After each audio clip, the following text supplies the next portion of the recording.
Thank you so much. Thank you, sir.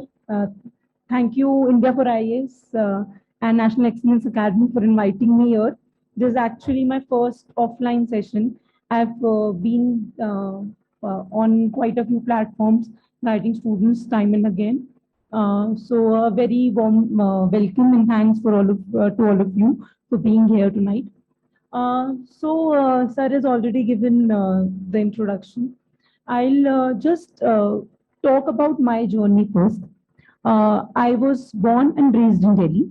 I went to English medium school, so I think that kind of helped me in uh, learning more about the language. And then I went on to pursue my graduation in economics from University of Delhi. And there, I was involved in a lot of activities. I was in the extracurricular activities, into debating, into dance team, into the organizing fest. I was the cultural secretary. I was the president of the economics department. I did a lot of such things. I'm telling you this because today, these days, I get a lot of questions from college students. They keep asking if I should start preparing right away during college, or if I should take up graduation in correspondence mode and prepare for civil services, etc. So my answer to this is that I think college is a very important building stone, the formation stone in anybody's life, and you build your overall personality there. So for me, if I say in my entire learning experience in my career, then those 3 years of my college, they taught me a lot. And I actually owe my success and this current post to the experiences I had back in college, the entrepreneurship course I took up with the government of Netherlands and all, because such questions were asked during my UPSC interview. I'll give you a brief on my UPSC interview later. I was talking about my background and how I got into this civil services and government exam preparation. So the story dates back quite to I think 2007-8, when I have a elder sister and a younger sister. We are three sisters. So my elder sister, she was in class 12 then, and my father, who used to run a shop in Delhi, a confectionery shop. My mother is a housewife. So he got so my both my parents, just for the reference, both my parents are not very well educated. They barely passed their class 10. So they did not have a lot of knowledge about what our kids should pursue and all. So they started asking, and they started, taking opinions from their friends and relatives. And somehow there was his CA, chartered accountant of my father. He told my father about this IES thing, collector, and all that. So my father was very intrigued, and he pushed my elder sister into the preparation mode. And he got her enrolled in BA program in University of Delhi, because back in the day there were two optional subjects. So the total idea was that she'll get to learn two subjects, and then she'll be able to clear this civil services exam. Now, what happened was with her was that she was not very interested. She she was actually thrown into the whole preparation thing after her 12th. She had commerce. After commerce, she was asked to take up humanities, and there was a lot of clutter in her head. She was pushed into, a very well-known IES training academy also. And while she was preparing, I was what, seventh, in class 7 or 8. I was just looking at her and taking inspiration. Okay, so she used to come and with this competition success review magazines. I'm not sure this generation is aware of that. Back in the day, there were a lot of these competitive magazines and all. She used to bring them home. She used to bring a lot of novels and such newspapers and all. I used to get the access at a very young age. At class 7 or 8, I started indulging in reading a lot, and I used to like finish 4-5 novels a month. That was the craze back then. And as I started, so the competition success review magazine had a lot of interviews. So I used to read those and get inspired. And slowly, my sister, she went on to pursue another path. That is another story. But I learned a lot, and it was set in my head right from that age that I want to become a civil servant in the future. So, and then what happened was when I grew up around 12th standard, I came to a realization that my sister pursued a course, BA program, which was not like she couldn't get a job just right after her BA. So I took it upon myself that if my graduation subject should be such that I get a job any which way. So it will act as a backup just in case I don't happen to clear the civil services exam, which my sister was not able to. Okay. Then later what happened? I took up economics, uh, did well at college, and I used to do well at school also. School also a lot of extracurricular activities, and I used to do well in studies. Either way, because and I tell you, I started uh, getting really good marks only after the stage of class 7, 8, when I was pushed, when I started imagining myself as a civil servant one day. So it so happened, and then after, so during graduation, I was not doing anything apart from my graduation and everything at college. I did not go into preparing for English and maths like a lot of students days do. No, yeah. So, and then, so after my graduation in 2015, I had two options. One was to go on and pursue my master's in the subject, and second one was to dive into the preparation mode. Now, I was kind of divided. I knew the realities. I had been reading up a lot. Those days, internet was not very, there was not a lot of access of interviews and people on the social media. So then I thought that why not, start preparing right after graduation. So I graduated in 2015, and simultaneously I enrolled myself in a distance master's program at IGNOU. And I was in Vajiram and Ravi in Delhi. I think a lot of people are aware of the institute. It's quite popular. I was there for a year. And meanwhile, in 2015, my sister was writing this SSC CGL. And just for the sake of it, I also filled up the form along with her in 2015. I did not know the subject, whatever, even the pattern of the question paper that was there. And that was a pen and paper mode exam then. So I just went ahead with it. I cleared tier one somehow. It gave me a push.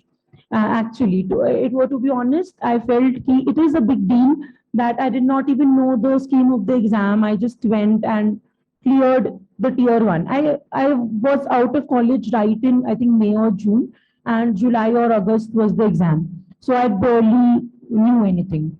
Then the second tier was in December of that year, I think 2015 we're talking about, yeah. And what happened? I started preparing, I started giving a lot of focus to this tier 2 of SSC CGL, but I started only after the tier 1 result. So I barely had time at my hand.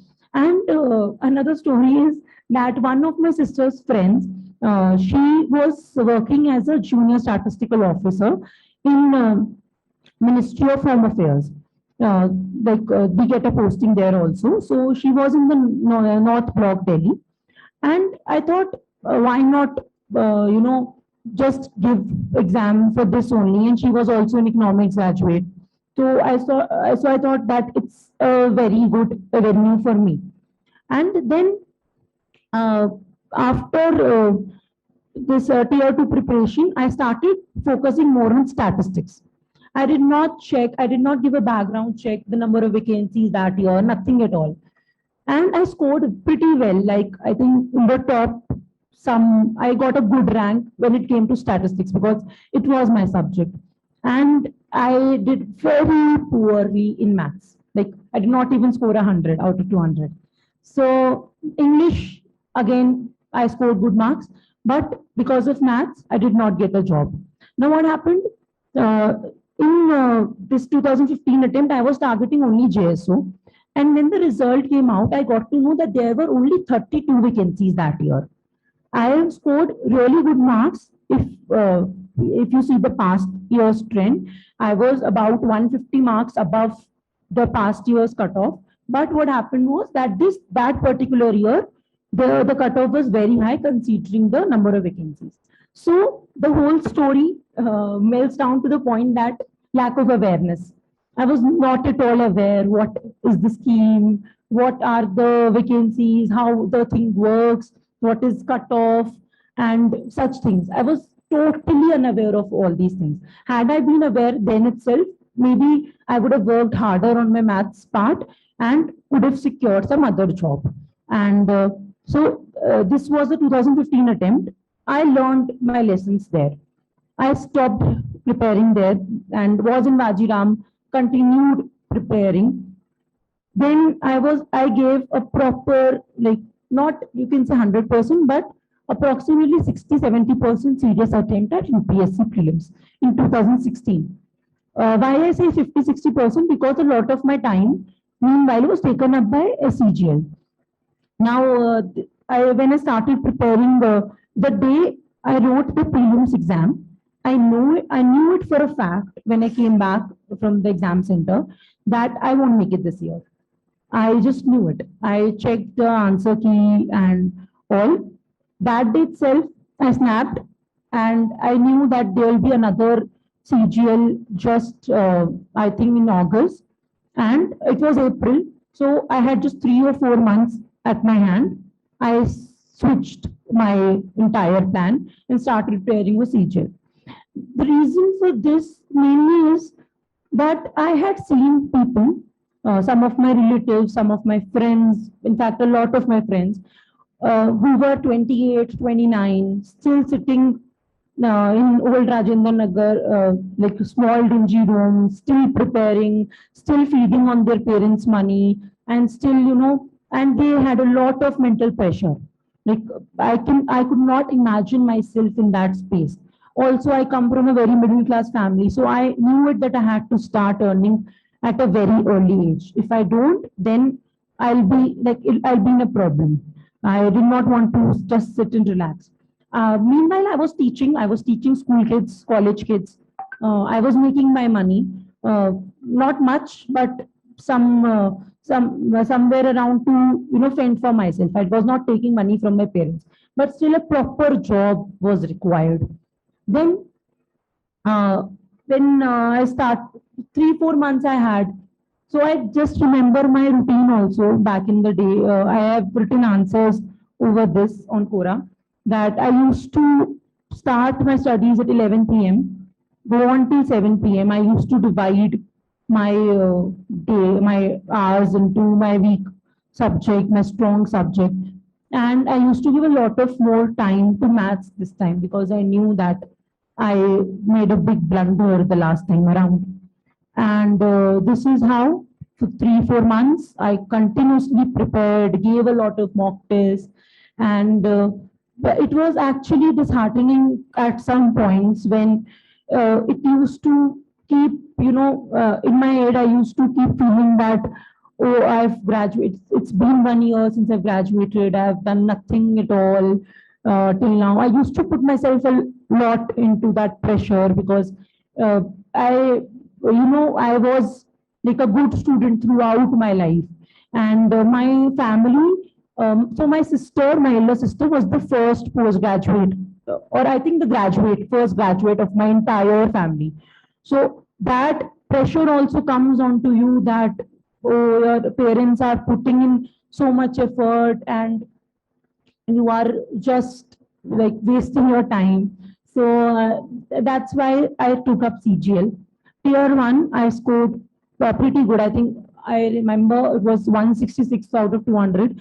That was not, those were not the days of normalization. And 2016 also was the first time when this online scheme was introduced. So I was not very, uh, I practiced a lot of mock tests by online, but still, once the pattern comes up, the system hanged a lot during my exam. A lot of such technical issues came up, and SSC also was not very, keen on appreciating that we are actually making some blunders at the exam centers and all. So that also happened, and my exam was also at the last few days of the. There were, I think, 11 days of the exam. My exam was on the 10th day. So my shift was also a little difficult. So when I wrote the exam, I knew that I did well, but still I had this inherent fear in myself that I did well last time also, but I did not clear because the vacancies were low and the cutoff was high. But I did a little bit of research this time around. Scored good marks, went on to tier two. Tier two, again, it was maths kept me shivering so much. And I tell you that I cried on the exam day, 2016 tier two maths. And my hands were shaking and trembling. And the day of that result, the 2015 result, was just going on in my head. I was so nervous. I'm telling you this because, I lost about 15 marks just because of this nervousness. I know it for a fact now that I've grown up, and now I go back in the time and look at that person that was then. So I was shaking and all, but I still went on to complete the exam. I knew I made blunders, but still. Then next exam was English. English was okay. And I tell you what, that my mood was so off during this first, the first shift of maths. Evening only you had English. My, I lost my concentration a lot. I, I was thinking, up to I'm not getting through any which way. Why am I even sitting here? There was a lot that was going on in my head. And so my father had the habit of taking me to the exam center. The exam center was in a very remote location in Faridabad, and he used to be in the car, wait for me all the while that I wrote the exam. I went back, so I sat in the car, and I did not talk to him because I did not want to break his heart. And English, uh, I lost another, I think, I assume I lost some 10, 15 marks there also just because of this low confidence issue. And then the next day, statistics exam. I really wanted to tell my father that I don't want to go for the statistics exam the next day. And I was also missing my master's papers. So my master's exams were also right then. Like I think 2nd December was one day. That was the same day I had my master's exam and my CGL exam. But I missed my master's exam that day. I went ahead and wrote my statistics paper. I knew that I know a little bit of statistics, so I did there like a pretty much good score. And then when the result came, I was really shocked that I had made it through tier two, and but I was not very happy with the marks. I knew I could do better, and that year I got to know that there were around 500 plus vacancies in JSO. So I knew that JSO at least I'll get it because obviously 500 plus. Then tier three descriptive exam was uh, conducted for the first time in 2016. Interview was replaced by descriptive exam. Prior to 2016, there used to be an interview. So descriptive exam first time, nobody knew what is going to happen. March, May, the exam was in March, and I started practicing. Meanwhile, I was teaching, I was writing my master's papers, exams, and I kept on practicing some essays and some pressy, some letter writing and all that, whatever I could get a hang on. I used to look at the papers of bank. I think there used to be some descriptive papers in bank PO back then, and wrote my descriptive exam. I scored 76 on 100 then, which I think the highest in the country were around 80. So that was a good enough score for that time. And meanwhile, I was not very sure if I'd make it through. So what I did was I wrote this 2017. I wrote UPSC Civil Services prelims again with a lot of preparation, a lot of hard work. Came back, checked the answer key. I knew I would be on the borderline again. Like this was a borderline thing. This was not ki hoga hi nahi. It might happen, it might not happen. And then when I knew it is a borderline thing, I started. I did not prepare as such. Whatever I knew out of my civil services preparation, out from that preparation only, I went to write the University of Delhi LLB entrance. So there are quite a few seats there. Like I think some 1,000 seats there for the entire country. I wrote that. I got through the exam. I cleared that. But the day UPSC prelims results were announced, I got to know that I did not clear it again. And when I checked through some answer keys, I lost by like 1.25 marks. So I knew that I was in the margin. I could have done better. I was right there, cleared CGL, but still. And when I got into this LLB course, I think in July, I went to join the North Campus course in the University of Delhi. There on, I think, 5th August or 5th July, I'm a little confused right now. On one of these dates, the results for SSC CGL 2016 were announced. I jumped with joy to that I cleared the exam. I got my dream post of JSO. I wanted that. I knew that statistics is my part, something that I enjoy doing. And that was the day I was genuinely happy. But this happiness was very short lived because that was 2017, this was done. And the results were announced in 2017, but there were a lot of delays in the joining letters and all. And I eventually joined in May 2018.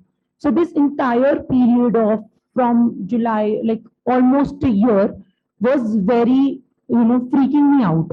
And everybody from my batch actually, because there was a court case. We did not know what would happen. There was a lot of delay. What if the SSC cancels the appointment altogether? What if my entire 1 year of preparation goes into vain? There were a lot of questions. And what if eventually I don't get to join? What will happen then? So with a lot of such questions in my head, I was still preparing, doing my LLB course and waiting for some communication from the ministry. Eventually it came and I left my LLB course. The problem was that my posting was not the dreamy posting that my sister's friend had. It was in Akola, Maharashtra. Akola is a small Z class Z town in Akola near Nagpur, 200 kilometers, 150 kilometers from Nagpur. So that was like a bad day actually for my family because no girl out of my family had actually ever stepped out, and that too for a job. I had never went out of Delhi, always there, always in the protective shield of my family. And I was actually very scared. What if my parents don't even allow me to go? But somehow they were convinced, they were happy. It's a central government job at the end of the day. And I assured them that I would get transferred to Delhi eventually one day, but just let me go for now. Okay. So that was May of 2018. My bags were ready, and I told my students, my school students, that I won't be teaching them any longer and all that. It happened. Now, meanwhile, when I was packing my bags, I got a call from one of my colleagues in Akola. So we had joined. We were given a window of the entire month of May to join. From 1st May to 31st May, we could join anytime. So since I was teaching students, I took some time. I told them that 15th May I'll leave. Before that, I'll be teaching you guys. So my colleague called me and he told me, "Oh, there's no water in Akola, and I've not had a bath since 3 days, and I have been staying at such a small home, and you know what the job is. You have to go door to door. You have to conduct surveys. It's a field job. You don't know. You don't have any idea. It's like 50 degrees here, and that's true. It was very hot in Akola. The weather region is very hot and dry. And how will you survive? You are you come from a well-off family in Delhi. How will you manage things on your own? And also, there's no girl in the office. We were on a call for about an hour, and I almost was on the verge of unpacking my bags. It was such an experience. He told me a lot of things that I'm not telling you now, but he told me a lot of things. I was like, "Ye to, this is not happening. This is not something that I can do." But then I called another colleague. He told me that it's okay. You come and then you see. You don't get this opportunity again. And also, I was my previous colleague that I'm talking about. He told me that I'm foolish enough that I did not write 2017 CGL, while both of these people had written it. All of my colleagues were preparing further. I stopped with 2016 CGL. I did not even write the prelims in 2017. And I was again, my life was shattered because I thought, oh, look, I've been preparing right from 2016. And today, when I'm selected, I have my posting, I have my letter of employment in my hand. People are telling me that this is not a job that we can do. And how do I go and tell this to my parents? I did not. Because I knew if I told them all this, they would not be happy. So 23rd May, 22nd, 23rd May, I still remember, we took our train to Nagpur. My father and my mother, they accompanied me. And in Nagpur, the formalities, the initial formalities, all that happened in the regional office itself. So the regional office is a huge space, like it's a CGO complex. My father was very proud of me that day. He was feeling, she got somewhere and all. And in the hostel also, he was given a suite, the room and all, AC room. So he was happy. Okay, she got somewhere. He was really happy. My mother was also happy, but they were not aware what was to follow. So this Nagpur, I completed my formalities the same day, and we took a cab the next day to Akola.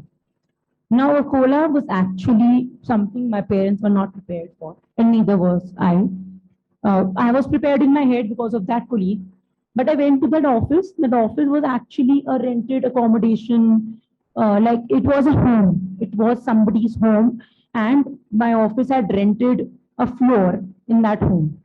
Okay, so it was not at all like an office setup. It did not have an AC. It did not. It had a cooler, and that cooler had timings. Like you could run it from that one day to another. Like it was that bad. And there was a huge table. You used to sit, like there were about 10, 15 guys who used to sit there. No lady. I was told the first day that I entered that you are the first lady to have ever entered this office.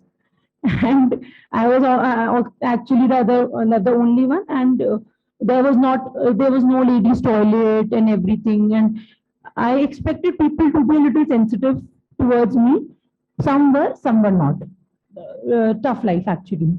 So then Akola, the journey actually, it built me. So the job profile of JSO, was not available anywhere on the internet. Because before joining, when I used to research, when I used to read, I did not hit anything.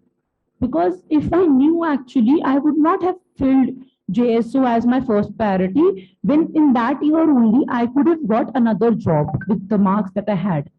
I could have easily got another job, but I chose JSO just because people had there was no information about this particular post. I never imagined that in the government of India, my job was to hold a paper, like a piece of papers, some schedules, and go door to door asking people for data. That was my job, actually. And you imagine a Delhi girl who barely knew any like Marathi in the local regions. You don't people don't know Hindi as such. So talking to 200 to 250 strangers in a day and asking them to tell you about their entire, to entertain you for an hour or so, that too in a foreign language for them, like Hindi, also in the rural parts. In the urban parts of Maharashtra, people do understand Hindi. Hindi and Marathi are very similar. But in the rural parts, they won't. I somehow learned, caught on a few words of Marathi. But what happened? I actually did this. I used to ask my colleagues, my Marathi colleagues, to translate the questions from Hindi to Marathi. I used to ask questions in Marathi, but obviously I could not understand the answers. So this whole language thing went on, and in the initial days, I was given a teammate to go around. And the living conditions also, I would like to tell you that in smaller towns, since I had not been to one as such earlier, there there's hardly anything like lodging facilities and all.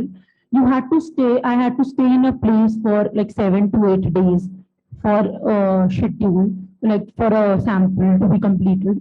And I would get a room for like 250 per day.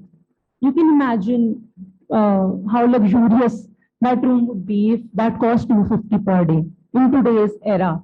So it barely had anything. Like I still remember the days I would wet a dupatta, lay it all over my body and sleep under the fan so that at least I get some cold air because it was 50 degrees. It was very extremely hot and it did not rain much. So those were the times, cooler, nothing. And especially the most, the worst part of it was security. Like you are in a hotel and you would obviously feel scared because the places are very dingy and they're not very hospitable for women as such. And so this the first time I was sent alone, I revolted a lot at my office. I told them that I do not want to go for a sample alone. But still, they told me that either you go alone or you take a leave.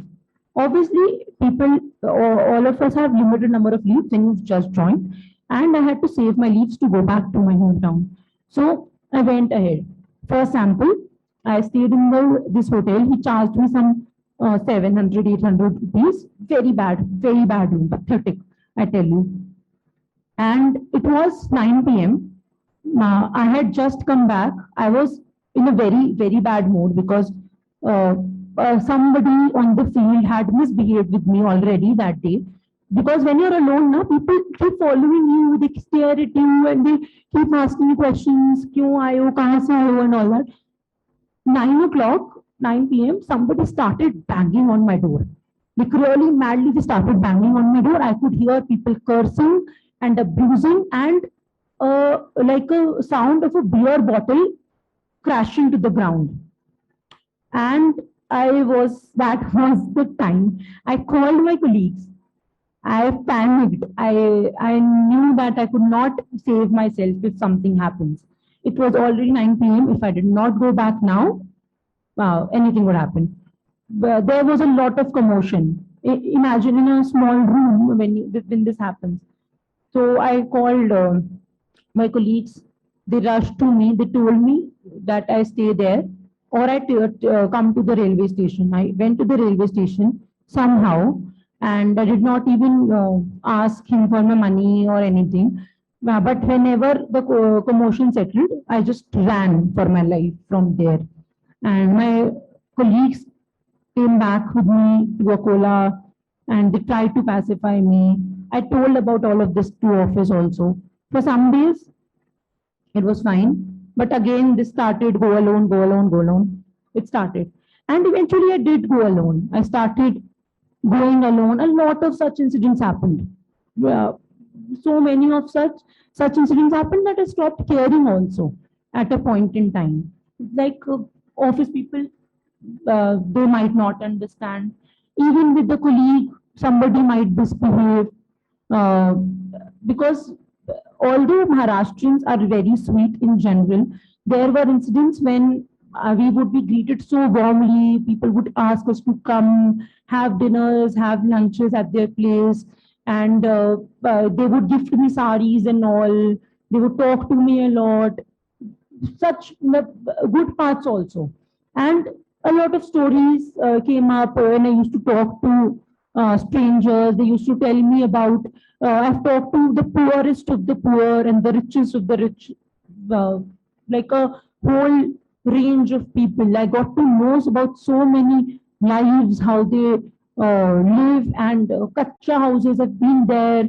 And I got to see the real side of the country, something that I had never seen, something that I was not aware of actually.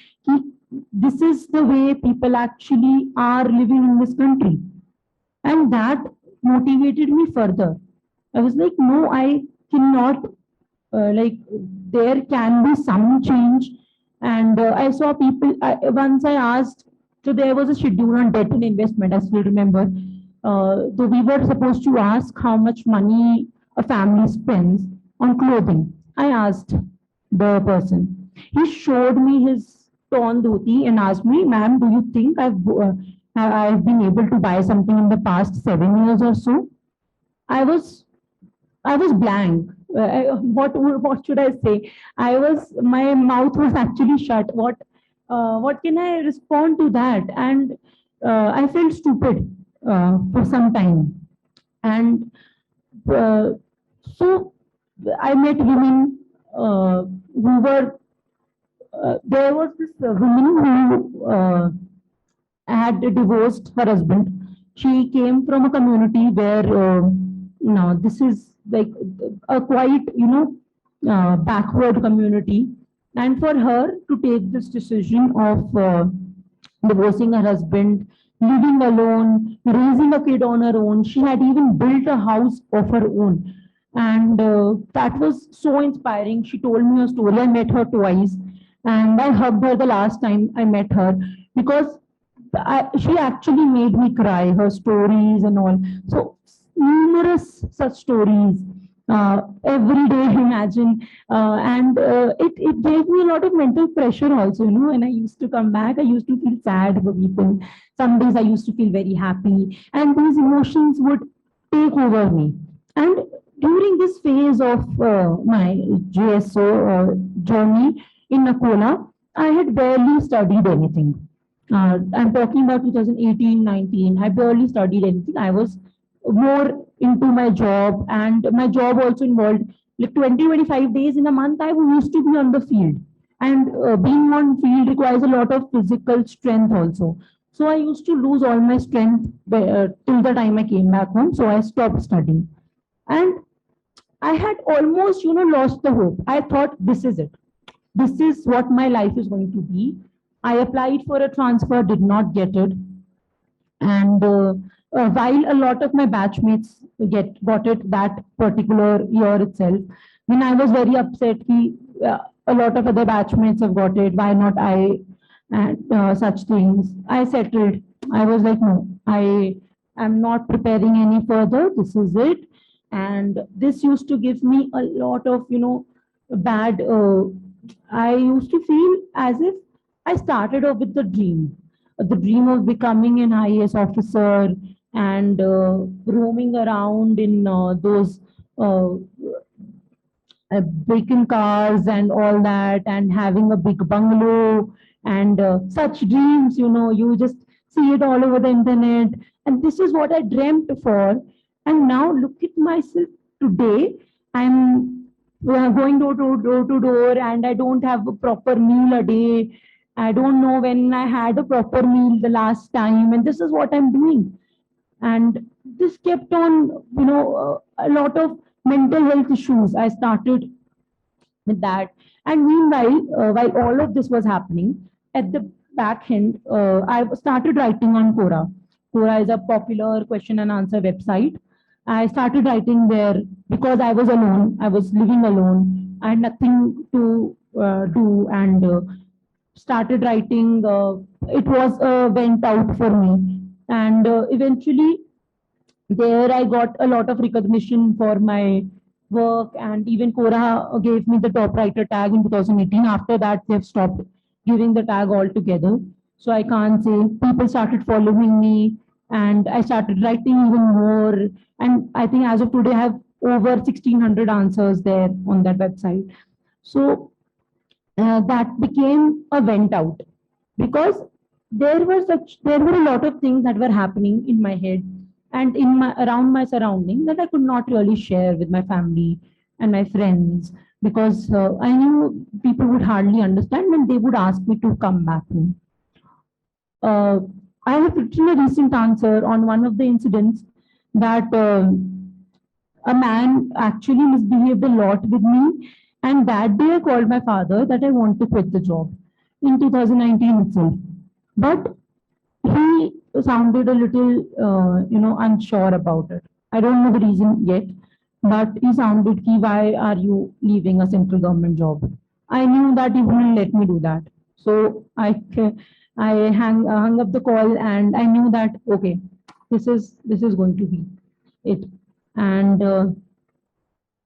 so 2020 was the golden period for me. Why? Because lockdown was announced, and I had nothing to do. No field surveys, nothing. That was the time I thought that I should bounce back now. This is my time.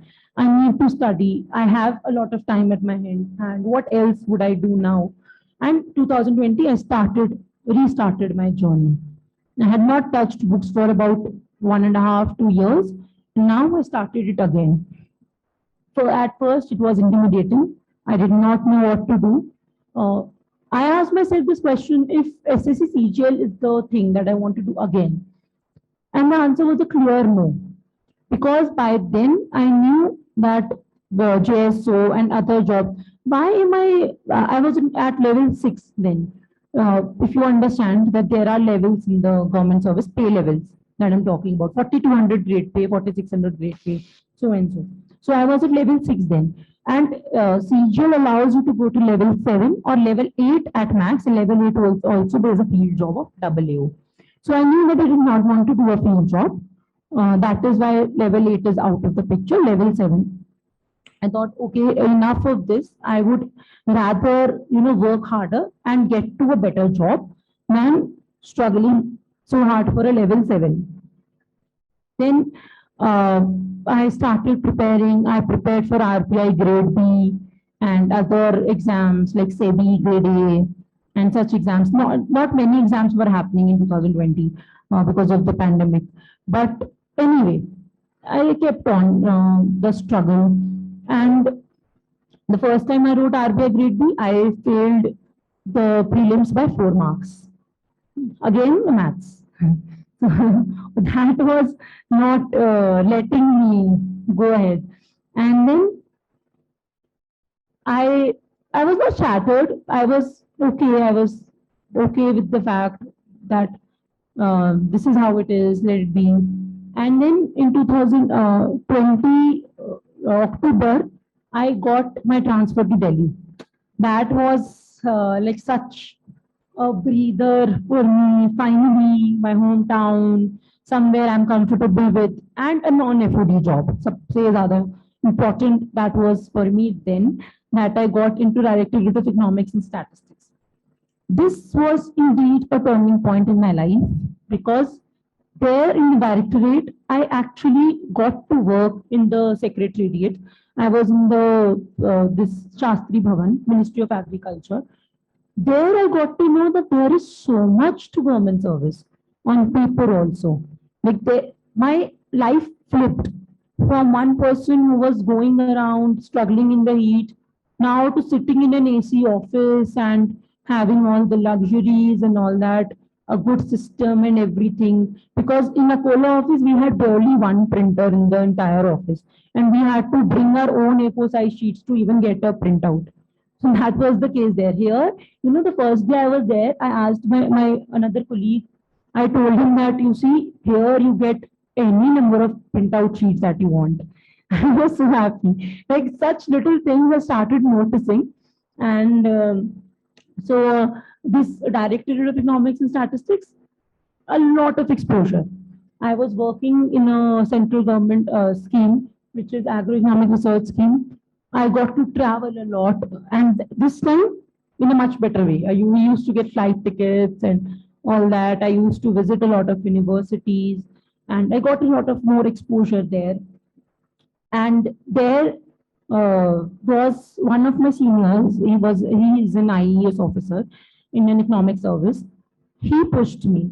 He told me that, Divya, you're not meant for this. You can do much better. Meanwhile, in my personal life, a lot of other things were happening, which I reserve for now. But there was like a lot of mess in my family side, and a lot of things had to be figured out. So I was keeping busy with that. But he told me that everything in life will keep happening. Your family will keep fighting. Your everything will keep happening, but your age will never come back. And you're not meant for this job, JSO. You will be stuck here. There'll be nothing much. And even if you get promoted to SSO, that will be like 10 years after. Maybe it would have taken me about 5 years more of service to get to a level 7. And then I might have as well retired at that level. Such was the stagnancy in that post. So he kept telling me, and I listened. But again, I was not very sure, because again, I wrote RBI, grade B, this time 1.5 marks. Again, tier 1, the first phase. So I was, and ठीक है, अब हो गया, let it be. Now, UPSC recruitment exams, this is something that I was not at all aware of. मुझे पता ही नहीं था that something like this exists. And one of my, so my senior that I'm talking about, he called me one day and he asked me that, see, this person has filled up this form. You also go and fill up this form. I just went and I saw that this form, that this vacancy has one vacancy all over the country. And I immediately dropped the plan. Like, there's only one vacancy, I can't make it through. There's no chance. I couldn't make it through in RBI. There were like 500, 600. I stand nowhere and I cannot do it. I let it pass. Another senior, he came up to me, he asked me, fill it. Nothing bad will happen. And just out of the regard for my senior, because he was also the chief administrative officer, so I knew every application goes through him, and if he gets to know that I did not fill up this form, he might feel disheartened, he might feel Divya is disobeying and all that. So just to keep him in high regard, I filled up that form. In November 2021, I forgot about it. One day I was randomly checking the UPSC website, and meanwhile I also filled up other recruitment exam forms. So meanwhile, I was randomly checking once. I just read this assistant director economist. I think it sounded familiar. I opened, I saw my name in the scrutiny list. And I got to know that out of some 100 candidates who had applied, only 8 were shortlisted to be called for interview with the UPSC. I saw my name. It had already been almost 20-25 days that this list was out. I was, and nobody told me. One of my colleagues was also selected. The colleague that whose reference my senior actually gave me, that see, he has filled this form, you also filled this. He was also selected. So he also did not tell me, though we were sitting in the same room. We used to sit in the same room. He never told me. We never talked. That colleague and I had a very bitter relationship. So I still don't understand why. We never talked. So 20-25 days later, I got to know that TK have been selected. Now, I did not know when the interview is going to be. This was September. And the interview date came out pretty soon. I got an email from the UPSC call, like a call for the interview, and the interview was a day after my engagement. Okay, so my engagement was on 8th October. The date of the interview was 10th October, and I knew that okay, again, let it pass. This was UPSC at the end of the day. I was just happy. I was just elated with the fact that I'm going to enter the UPSC building. That was a dream. Like I'm talking about 2022, a few months ago. So right from 2007, 8, when I was thinking of becoming an IAS officer and all that. Now finally I get to enter the UPSC building. And another story about this, that when I started teaching, out of my first salary, I got a sari. And I thought that this is the sari I'm going to wear on the day of my UPSC interview. I had never worn that. And this is the time I took it out for the first time. And I was actually confused because that was a 300 rupee sari. And I had about 40 other saris in my collection by then. So I thought I might as well look better. But I had some emotional connect with that sari. That simple, it was a Kerala sari. No, that typical white and gold border and all that. So I thought, okay, let's wear that only for that day. 10th October, I got engaged to my now husband. And then I went ahead with mehendi stained hands on the date of my interview. And I was, my senior, that senior that I told you about, he told me one thing, that if I go for rejection, you're not going to get selected. He told me this, that you just go for rejection, you tell them what you know, you don't worry, you be confident, and just be yourself. That's it. Simple as that. Now, it's not like that I had not studied for it. I actually went through the entire thing, what SciSef is, what I learned a lot about my previous work experience. I had a work experience of more than 4.5 years by then. So I read about my NSSO job and everything. I used to read, I used to make notes about the fisheries sector and all. So I sat for the interview, and I was, I think, third or fourth in line. And I tell you that on the day of the interview, I was so absent-minded. I had almost forgotten to bring my passport size photos. I had brought everything else, but I forgot that. And at about 8 a.m. in the morning, it was a rainy day. It was raining quite heavily. I asked my cab driver to take a turn, and I went into a shop that was not even open, and I requested him to print 2 photographs because I put up in Noida. So it was like about 1.5 hours from my place to UPSC. So that day also, I thought I am goofing up since morning only. This is the senior was right. I should go for rejection. I sat for the interview.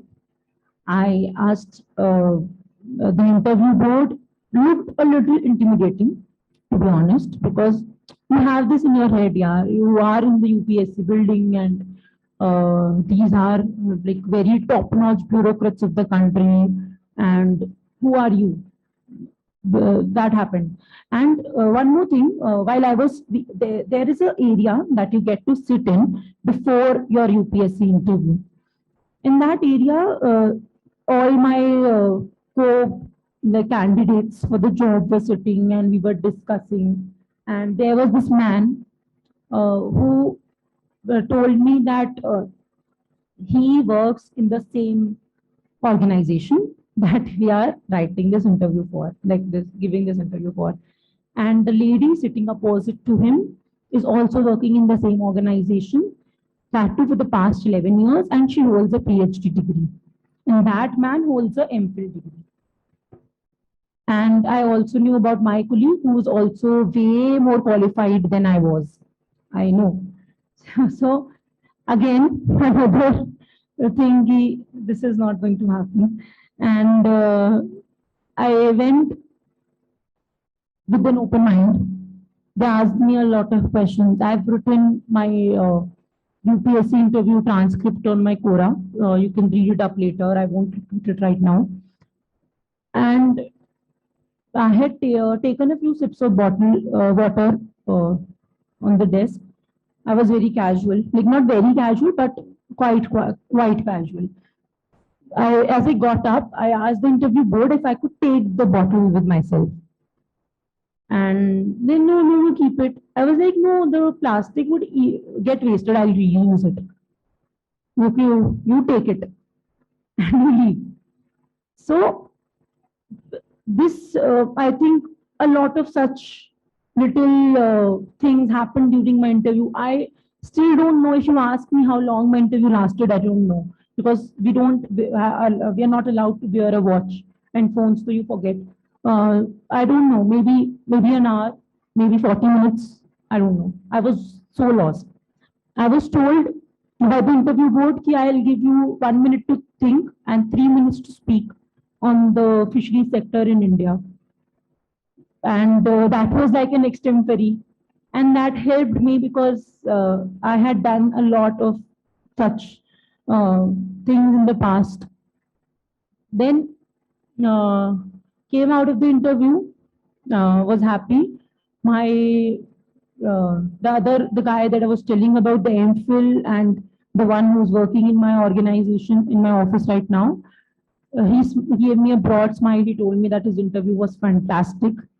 Another guy who was from my current office, like from my Ministry of Agriculture office, he told me that there's no way he will not clear this interview. And I came back to my office, started working. It was a Monday. On Wednesday morning, I was casually sitting when one of my colleagues entered my cabin and told me, Madam, party kab de rahe ho? So I assumed that he was asking me for the engagement party. I was, kabhi bhi de dungi. And then he handed over this sheet of the result to me. And I did not know. I jumped because this was my dream. I was holding it in my hands. My name with 70 marks in the interview. Just to tell you that even IAS, like the civil servants, they don't get, like average marks is around 60. So I saw that I scored 70 marks. I got selected and I jumped and I went to my senior's room and I gave him he could not also comprehend. He also shook after looking at it, and he looked at my face. But is it real? Have you typed it out yourself or what? But nobody believed it. I called my sister, my mother, and my fiance, my then fiance, and my to-be mother-in-law, father-in-law, everyone. I called everyone. And they were like, oh, this was that one vacancy job that you cleared. And they were so happy. Like a faith is restored in my abilities, and my faith was restored in my abilities. I was there, I was just doing nothing with my life, and suddenly I jumped from level 6 to level 10. So my current position is level 10, the same that an IAS officer gets when he joins the service. So that was like somewhere, closer to my dream. And then I am working as an economist, something that I really enjoy doing. So in my current posting, I'm dealing with fishery harbors and fish landing centers, and I tell we make an economic evaluation of whether a particular fishery harbor or fish landing center is viable for the government or not. This is my job now, which is pretty much cool if you look at it that way, because I did not know anything about the fisheries sector before October of 2022. And now that I know that it's a very, very important part of the economy. It is something that we neglect. It's something that we're not very well aware of. It was made a cabinet ministry very recently in 2019-20 only. It was not a separate ministry also. It was a part of Ministry of Agriculture till a few years ago. So, uh, this entire journey, I tell you that this was a perseverance. I've seen the lows, I've seen the highs. Now that I sit in my office, I have a separate room. I have a good type 4 quarter in the best area of Bangalore given to me by the government.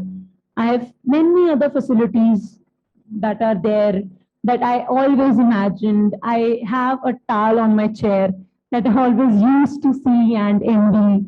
I used to always, look up at my seniors and look at their cabins and the name on the board, because in that service we did not get name plate.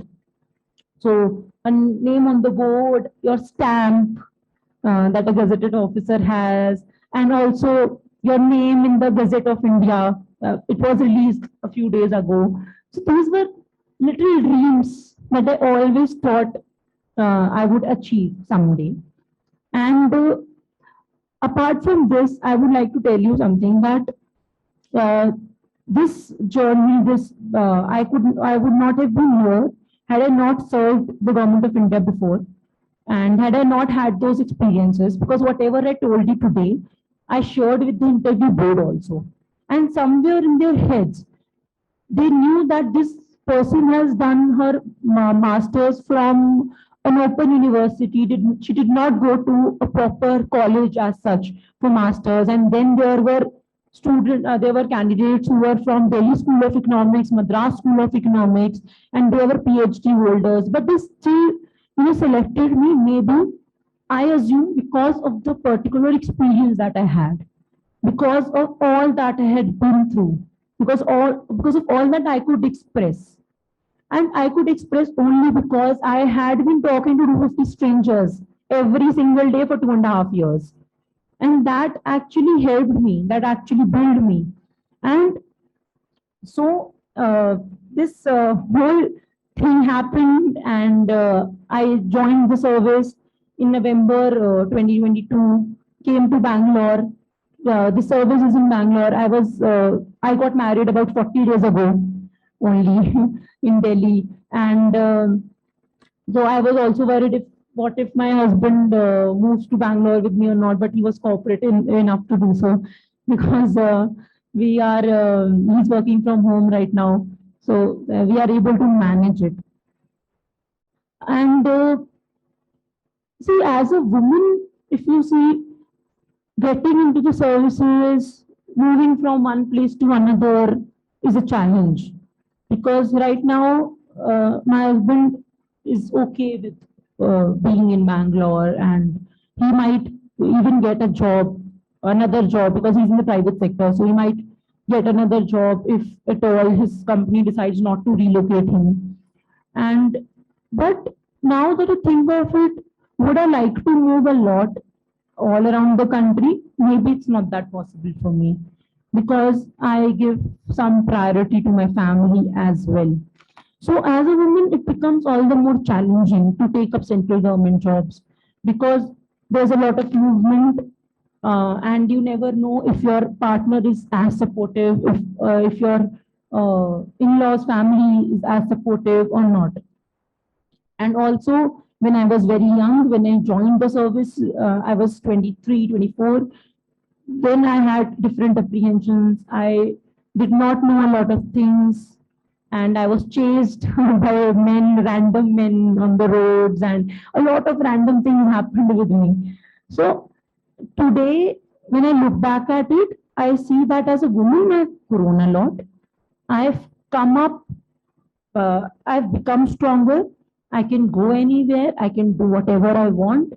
In fact, I took my first solo trek also in Bangalore before my wedding, two treks, in fact.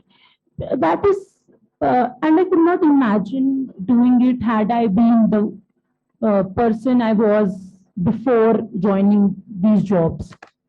I think a lot of women sitting here will resonate with me when, if I tell them now that you go on a solo trek, you might feel, uh, okay, it's something that my parents won't allow, or I won't, it's too risky for me.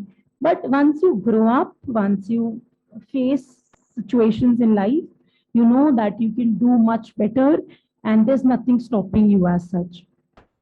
And another thing is that I just want to conclude, Abhi, that whatever happens, whichever position you get into, throughout my 5 years of service, I've met a lot of bureaucrats, a lot of group B employees, uh, people from different areas. And one thing only I've learned throughout this experience is that stay humble. Whatever happens, whichever position you get into, whatever position uh, you are aiming for, don't be in that bubble of achievements as such, but they'll motivate you till a point. But after that, whatever your daily life is very noble.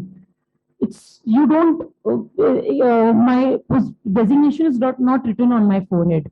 I live a normal life, and that is what you should also imagine yourself, because I made such mistakes of in my life that I could not achieve things earlier.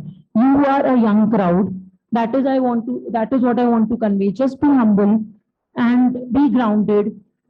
Think about whatever dreams you have in a very, positive but a very practical manner.